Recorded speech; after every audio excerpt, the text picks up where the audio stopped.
Redox signaling science is basically a very new field. It's only been around for about 10 years. Scientists are gradually getting involved with redox signaling because they realize that it's such a fundamental process in human physiology.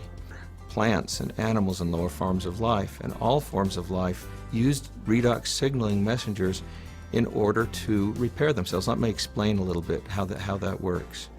When a cell becomes damaged, there are certain messengers that are set out. It's called oxidative stress messengers. Those messengers then are able to tell the tissue that something is wrong. The tissue then is able to respond to that by a variety of different methods. It'll increase antioxidant production, for example, and efficacy. It will try to repair itself. If it's not able to repair itself, then the cell will actually end up killing itself and be replaced by other surrounding healthy cells. This is a remarkable process because it is actually the process which allows us to regenerate tissue and maintain our health. Damaged cells need to be detected.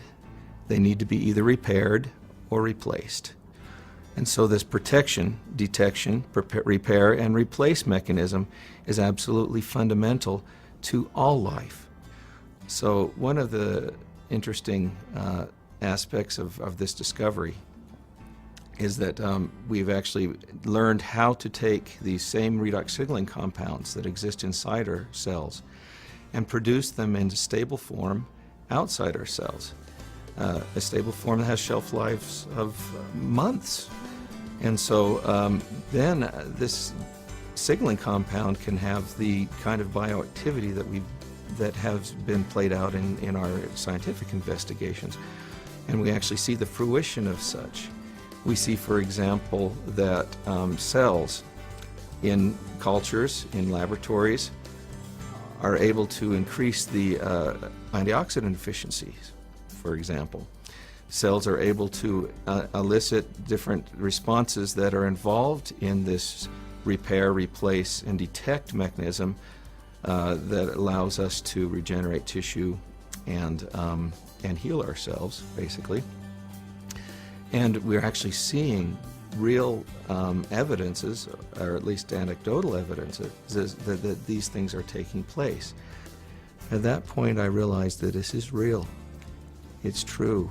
It's happening. And this technology needs to be distributed as far and wide and as quickly as possible. This became almost my a cause for me.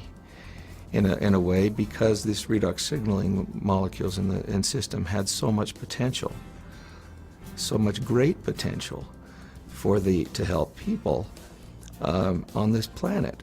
And I almost felt as if I was given this technology and that this kind of was coming together almost on its own volition, if you will, because it was something that needed to be done at this particular point in time.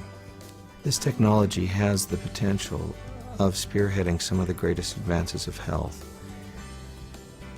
in the world. It is extremely potent. The idea or the possibility of being able to stabilize redox signaling molecules and use them as bioactive, non-toxic agents inside our body is phenomenal. And it will make a difference, and it will be the future technology that will affect almost all areas of health science and well-being.